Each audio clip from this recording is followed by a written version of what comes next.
ಎಲ್ರಿಗೂ ನಮಸ್ಕಾರ. ಇನ್ನೊಂದು ವಿಡಿಯೋಗೆ ಸ್ವಾಗತ. ನಿಮ್ ಬಜೆಟ್ ಏನಾದ್ರು 15,000 ರೂಪಾಯಿ ಇತ್ತು ಅಂತ ಅಂದ್ರೆ ಯಾವ ಮೊಬೈಲ್ ನ ತಗೊಳ್ಳಿ ಅಂತ ನೀವು ತುಂಬಾನೇ ಕನ್ಫ್ಯೂಷನ್ ಆಗಿರ್ತೀರಾ. ಯಾಕೆ ಅಂತ ಅಂದ್ರೆ ರೀಸೆಂಟ್ ಡೇಸ್ ಅಲ್ಲಿ 15,000 ರೂಪಾಯಿ ಮೊಬೈಲ್ ಅಲ್ಲ 18,000 ರೂಪಾಯಿ 17,000 ರೂಪಾಯಿ ಈ ರೀತಿ ಪ್ರೈಸ್ ಇನ್ಕ್ರೀಸ್ ಆಗಿದೆ. ಅಂಡ್ ನಮ್ಮೆಲ್ಲರಿಗೂ ಗೊತ್ತಿರೋದೇ ಗ್ಲೋಬಲಿ ಚಿಪ್ ಶಾರ್ಟೇಜ್ ಇರೋದ್ರಿಂದ, ಚಿಪ್ಸ್ ಅಂದ್ರೆ ಈ ತರ ಚಿಪ್ಸ್ ಅಲ್ಲ, ಮೊಬೈಲ್ ಪ್ರೊಸೆಸರ್. ಸೊ ಆ ಒಂದು ಚಿಪ್ ಶಾರ್ಟೇಜ್ ಇರೋದ್ರಿಂದ ಈ ಒಂದು ಮೊಬೈಲ್ ಪ್ರೈಸ್ ಗಳು ದಿನ ದಿನ ಪ್ರೈಸ್ ಜಾಸ್ತಿ ಆಗ್ತಾನೆ ಇದೆ.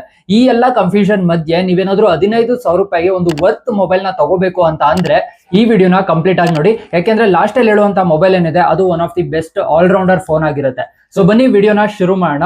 ಸೊ ನಮ್ಮ ಲಿಸ್ಟ್ ಅಲ್ಲಿ ಇರುವಂತಹ ಮೊದಲನೇ ಸ್ಮಾರ್ಟ್ ಫೋನ್ ಯಾವುದು ಅಂತ ಅಂದ್ರೆ Poco M7 Plus. Actually Poco M7 Pro ಕೂಡ ಇದೇ ಪ್ರೈಸ್ ರೇಟ್ ಅರೌಂಡ್ ಅಲ್ಲಿ ಸಿಗುತ್ತೆ. ನೀವೇನಾದ್ರೂ ಮೊಬೈಲ್ ಪರ್ಚೇಸ್ ಮಾಡೋದಕ್ಕೆ ಹೋದಾಗ M7 Pro ಏನಾದ್ರೂ ಈ ಪ್ರೈಸ್ ರೇಟ್ ಅಲ್ಲಿ ಇದ್ರೆ ಆರಾಮಾಗಿ ಅದನ್ನ ಪರ್ಚೇಸ್ ಮಾಡಿ. ಬಟ್ ಅಕಸ್ಮಾತ್ ಏನಾದ್ರೂ ಅದರ ಒಂದು ಪ್ರೈಸ್ ಜಾಸ್ತಿ ಆಗಿದೆ, ಪೋಕೋ M7 Plus ಏನಿದೆ ಅದು ಬೆಸ್ಟ್ ಅಂತ ನಾನು ಹೇಳ್ತೀನಿ. ಸೊ 7000 mAh ನ ಒಂದು ಬ್ಯಾಟರಿ ಕೆಪಾಸಿಟಿ ನಮಗೆ ಸಿಗ್ತಿದೆ. ಬಟ್ ಫಾಸ್ಟ್ ಚಾರ್ಜಿಂಗ್ ಇಲ್ಲ ಇದರಲ್ಲಿ, ನಾರ್ಮಲ್ ಚಾರ್ಜಿಂಗ್ 18 ವಾಟ್ ನ ಒಂದು ನಾರ್ಮಲ್ ಚಾರ್ಜ್ ನಮಗೆ ಸಿಗುತ್ತೆ.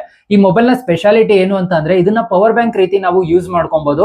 ಅಂದ್ರೆ ಈ ಒಂದು ಮೊಬೈಲ್ ಇಂದ ಇನ್ನೊಂದು ಮೊಬೈಲ್ ನ ಕೂಡ ನಾವು ಚಾರ್ಜ್ ಮಾಡಬಹುದು. ಸೊ ಇದೊಂದು ಕ್ರೇಜಿ ಫೀಚರ್ ನಮಗೆ ಇದರಲ್ಲಿ ಸಿಗುತ್ತೆ. ಇನ್ನು ಡಿಸ್ಪ್ಲೇ ನೋಡೋದಾದ್ರೆ 6.9 ಇಂಚಸ್ ನ full HD plus IPS LCD display ನಾವು ನೋಡ್ತೀವಿ. ಹಾಗೆ ಈ ಒಂದು ಡಿಸ್ಪ್ಲೇ 144 ಹರ್ಟ್ಸ್ ನ ಸಪೋರ್ಟ್ ಮಾಡುತ್ತೆ. ಇನ್ನು ಈ ಒಂದು ಮೊಬೈಲ್ ನ ಪ್ರೈಮರಿ ಸೆನ್ಸರ್ 50 ಮೆಗಾ ಪಿಕ್ಸೆಲ್ ನ ಸೆನ್ಸರ್ ಆಗಿರುತ್ತೆ. ಹಾಗೆ ಈ ಒಂದು ಮೊಬೈಲ್ ನ ಪ್ರೊಸೆಸರ್ ನೋಡೋದಾದ್ರೆ ಸ್ನ್ಯಾಪ್ ಡ್ರ್ಯಾಗನ್ 6S Gen 3 ಒಂದು ಪ್ರೊಸೆಸರ್ ನಾವು ನೋಡ್ತಾ ಇದೀವಿ. ಇನ್ನು ಪೋಕೋ M7 Plus ಗೆ ಯಾವ್ದಾದ್ರು ಆಲ್ಟರ್ನೇಟಿವ್ ಫೋನ್ ಇದೆಯಾ ಅಂತಂದ್ರೆ ರಿಯಲ್ಮಿ P3X ನ ನೀವು ಟ್ರೈ ಮಾಡಬಹುದು.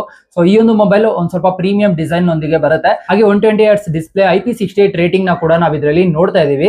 6000 mAh ನ ಜೊತೆಗೆ 44 ವಾಟ್ ನ ಒಂದು ಫಾಸ್ಟ್ ಚಾರ್ಜಿಂಗ್ ಸಪೋರ್ಟ್ ಕೂಡ ನಮಗೆ ಇದರಲ್ಲಿ ಸಿಗ್ತಿದೆ. ಇನ್ನು ಈ ಒಂದು ಮೊಬೈಲ್ ನಲ್ಲಿ ಯೂಸ್ ಮಾಡಿರುವಂತಹ ಪ್ರೊಸೆಸರ್ ಯಾವುದು ಅಂತ ನೋಡೋದಾದ್ರೆ MediaTek Dimensity 6400 ಒಂದು ಪ್ರೊಸೆಸರ್ ನ ಯೂಸ್ ಮಾಡಿದ್ದಾರೆ. ಈ ಒಂದು ಪ್ರೈಸ್ ರೇಟ್ ಅಲ್ಲಿ ಒಂದು ಒಳ್ಳೆ ಪ್ರೊಸೆಸರ್ ಅಂತಾನೆ ಹೇಳ್ಬೋದು. ಇದರಲ್ಲೂ ಕೂಡ ನಮಗೆ 50 ಮೆಗಾ ಪಿಕ್ಸೆಲ್ ನ ಒಂದು ಪ್ರೈಮರಿ ಕ್ಯಾಮೆರಾ ಸಿಗುತ್ತೆ. ಸೊ ನೀವೇನಾದ್ರೂ ಆಲ್ಟರ್ನೇಟಿವ್ ಹುಡುಕ್ತಿದ್ರೆ ಇವೆರಡು ಮೊಬೈಲ್ ಅಲ್ಲಿ ಯಾವ್ದಾದ್ರು ಒಂದು ಮೊಬೈಲ್ ನ ನೀವು ಆರಾಮಾಗಿ ಪರ್ಚೇಸ್ ಮಾಡಬಹುದು. ಹಾಗೆ ನೀವೇನಾದ್ರೂ ಸ್ಯಾಮ್ಸಂಗ್ ಅಲ್ಲಿ ಯಾವ್ದಾದ್ರು ಒಂದು ಒಳ್ಳೆ ಮೊಬೈಲ್ ನ ಹುಡುಕ್ತಾ ಇದ್ರೆ ಸ್ಯಾಮ್ಸಂಗ್ M17 ಮತ್ತೆ F17 ನ ನೀವು ಟ್ರೈ ಮಾಡಬಹುದು. ಆದ್ರೆ ನೆನಪಿರಲಿ M17e ಮತ್ತೆ F17e ಕೂಡ ರೀಸೆಂಟ್ ಆಗಿ ಲಾಂಚ್ ಆಗಿದೆ. ಆ ಮೊಬೈಲ್ ಗಳನ್ನ ಯಾವ ಕಾರಣಕ್ಕೂ ತಗೊಳ್ಳೋದಕ್ಕೆ ಹೋಗ್ಬೇಡಿ. ಈ ಇತ್ತು ಅಂತ ಅಂದ್ರೆ ಬಿಟ್ಬಿಡಿ. ಇನ್ನು ಈ ಒಂದು ಮೊಬೈಲ್ ನ ಯೂನಿಕ್ ಫ್ಯೂಚರ್ ಏನು ಅಂತ ಅಂದ್ರೆ ಈ ಪ್ರೈಸ್ ರೇಟ್ ಅಲ್ಲಿ ಸೂಪರ್ AMOLED ಡಿಸ್ಪ್ಲೇ ನಮಗೆ ಯಾವ ಮೊಬೈಲ್ ಅಲ್ಲೂ ನೋಡೋದಕ್ಕೆ ಸಿಗಲ್ಲ. ಸೊ ಈ ಸ್ಯಾಮ್ಸಂಗ್ ಮೊಬೈಲ್ ಗಳಲ್ಲಿ ನಮಗೆ ಸೂಪರ್ AMOLED ಡಿಸ್ಪ್ಲೇ ನ ನೋಡ್ತಾ ಇದೀವಿ. ಬಟ್ ಏನಂತ ಅಂದ್ರೆ 90 ಹರ್ಟ್ಸ್ ನ ಡಿಸ್ಪ್ಲೇ ಇದಾಗಿರುತ್ತೆ. ಅಂಡ್ ಒಳ್ಳೆ ಡಿಸೈನ್ ನ ಕೂಡ ನಾವು ನೋಡ್ತಾ ಇದೀವಿ. ಇನ್ನು ಈ ಒಂದು ಮೊಬೈಲ್ ನಲ್ಲಿ ಯೂಸ್ ಮಾಡಿರುವಂತಹ ಪ್ರೈಮರಿ ಕ್ಯಾಮೆರಾ ಏನಿರುತ್ತೆ 50 ಮೆಗಾ ಪಿಕ್ಸೆಲ್, ಅದರಲ್ಲಿ ನಮಗೆ OIS ಸಪೋರ್ಟ್ ಕೂಡ ಸಿಗ್ತಾ ಇದೆ.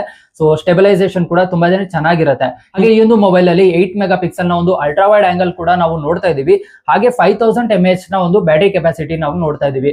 ಏನಂತ ಅಂದ್ರೆ 25 ವ್ಯಾಟ್ ಫಾಸ್ಟ್ ಚಾರ್ಜಿಂಗ್ ಇದು ಸಪೋರ್ಟ್ ಮಾಡುತ್ತೆ. ಬಟ್ 25 ವ್ಯಾಟ್ ಫಾಸ್ಟ್ ಚಾರ್ಜಿಂಗ್ ನಿಮ್ಗೆ ಬಾಕ್ಸ್ ಅಲ್ಲಿ ಸಿಗಲ್ಲ.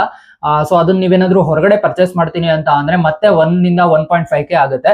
ಸೊ ಬಜೆಟ್ ನ ನೋಡ್ಕೊಂಡು ಈ ಒಂದು ಮೊಬೈಲ್ ನ ಪರ್ಚೇಸ್ ಮಾಡಿ. ಇನ್ನು ಇದರಲ್ಲಿ ನಾವು Exynos ಪ್ರೊಸೆಸರ್ ನ ನೋಡ್ತಾ ಇದೀವಿ. ಸೊ 1330 ಒಂದು Exynos ಪ್ರೊಸೆಸರ್ ನಮ್ಗೆ ಇದರಲ್ಲಿ ಸಿಗ್ತಿದೆ. ಹಾಗೆ Android 16 ಇಂದ ಲಾಂಚ್ ಆಗುತ್ತೆ. ಮತ್ತೆ 6 ವರ್ಷಗಳ ಕಾಲ ಆಂಡ್ರಾಯ್ಡ್ ಅಪ್ಡೇಟ್ಸ್ ನಮಗೆ ಈ ಒಂದು ಮೊಬೈಲ್ ಅಲ್ಲಿ ನೋಡೋದಕ್ಕೆ ಸಿಗುತ್ತೆ. ಇನ್ನು ನಮ್ಮ ಲಿಸ್ಟ್ ಅಲ್ಲಿ ಇರುವಂತಹ ಟಾಪ್ 1 ಮೊಬೈಲ್ ಯಾವುದು ಅಂತ ಅಂದ್ರೆ Moto G57 ಪವರ್ ಹಾಗೇನೆ Moto G67 ಪವರ್.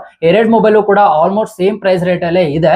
ಇದರ ಒಂದು ಫ್ಯೂಚರ್ಸ್ ನ ನೋಡೋದಾದ್ರೆ ಎರಡು ಮೊಬೈಲ್ ಅಲ್ಲೂ ನಾವು ಲೆದರ್ ಡಿಸೈನ್ ನ ನೋಡ್ತಾ ಇದೀವಿ. ಇದೊಂದು ಸ್ವಲ್ಪ ಪ್ರೀಮಿಯಂ ಆಗಿರುತ್ತೆ. ಹಾಗೆ ಇದರಲ್ಲಿ IPS LCD 120 ಹರ್ಟ್ಸ್ ನ ಡಿಸ್ಪ್ಲೇ ನ ನಾವು ನೋಡಬಹುದು. ಇನ್ನು ಬ್ಯಾಟರಿ ನೋಡೋದಾದ್ರೆ 7000 mAh ನ ಒಂದು ಬ್ಯಾಟರಿ ಕೆಪಾಸಿಟಿ ಸಿಗ್ತಿದೆ. ಹಾಗೆ ಈ ಒಂದು ಬ್ಯಾಟರಿನ ಚಾರ್ಜ್ ಮಾಡೋದಕ್ಕೆ 33 ವ್ಯಾಟ್ ನ ಒಂದು ಫಾಸ್ಟ್ ಚಾರ್ಜಿಂಗ್ ಸಪೋರ್ಟ್ ನ ನಾವು ನೋಡ್ತಾ ಇದೀವಿ. ಸೊ 50 ಮೆಗಾ ಪಿಕ್ಸೆಲ್ ನ ಪ್ರೈಮರಿ ಕ್ಯಾಮೆರಾ ನಮಗೆ ಸಿಗುತ್ತೆ. ಇದು ಸೋನಿ ಸೆನ್ಸರ್ ಯೂಸ್ ಮಾಡಿರ್ತಾರೆ. ಹಾಗೇನೆ ಅಲ್ಟ್ರಾ ವೈಡ್ ಆಂಗಲ್ ಕೂಡ ನಮಗೆ ಈ ಒಂದು ಮೊಬೈಲ್ ಗಳಲ್ಲಿ ನೋಡೋದಕ್ಕೆ ಸಿಗುತ್ತೆ.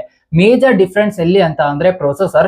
ನೀವು Moto G57 ಪವರ್ ನ ಏನಾದ್ರೂ ತಗೊಂಡ್ರೆ ಅದರಲ್ಲಿ ಸ್ನ್ಯಾಪ್ ಡ್ರ್ಯಾಗನ್ 6S Gen 4 ಒಂದು ಪ್ರೊಸೆಸರ್ ನ ಯೂಸ್ ಮಾಡಿದ್ದಾರೆ.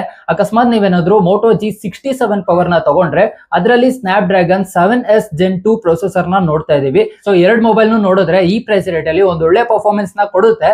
ಹಾಗೆ ಎರಡು ಮೊಬೈಲ್ ಅಲ್ಲೂ Dolby Atmos ಕೂಡ ನಾವು ನೋಡ್ತೀವಿ. ಸೊ ನೀವು ಪರ್ಚೇಸ್ ಮಾಡೋದಕ್ಕೆ ಹೋದಾಗ 57 ಪವರ್ ಇದೆಯಾ ಇಲ್ಲ 67 ಪವರ್ ಇದೆಯಾ ನೋಡಿ ಯಾವುದು ನಿಮ್ಗೆ ಕನ್ವೀನಿಯಂಟ್ ಆಗಿರುತ್ತೆ ಅದನ್ನ ನೀವು ಪರ್ಚೇಸ್ ಮಾಡಬಹುದು. ಸೊ ಎಸ್, ಇದಾಗಿತ್ತು 15,000 ರೂಪಾಯಿ ಒಳಗಡೆ ನೀವೇನಾದ್ರೂ ಮೊಬೈಲ್ ನ ಪರ್ಚೇಸ್ ಮಾಡಬೇಕು ಅಂತ ಇದ್ರೆ ಈ ಲಿಸ್ಟ್ ಅಲ್ಲಿ ಇರುವಂತಹ ಮೊಬೈಲ್ ಅಲ್ಲಿ ಯಾವ ಮೊಬೈಲ್ ತಗೊಂಡ್ರು ಅದು ಒಂದಲ್ಲ ಒಂದು ರೀತಿ ನಿಮ್ಗೆ ವರ್ತ್ ಆಗಿರುತ್ತೆ. ಸೊ ಎಸ್, ಇದಾಗಿತ್ತು ಇವತ್ತಿನ ವಿಡಿಯೋ. ಇಷ್ಟ ಆಗಿದೆ ಅಂತ ಅನ್ಕೊಂತೀನಿ. ಇಷ್ಟ ಆಗಿದ್ರೆ ಕೂಡಲೇ ಲೈಕ್ ಮಾಡಿ, ಶೇರ್ ಮಾಡಿ. ಇದೇ ರೀತಿ ಹೊಸ ವಿಡಿಯೋಗಳಿಗೆ ಚಾನಲ್ಗೆ ಏನಾದ್ರೂ ಹೊಸದಾಗಿ ಬಂದಿದ್ರೆ ಸಬ್ಸ್ಕ್ರೈಬ್ ಮಾಡಿ. Thanks for watching. ಬಾಯ್.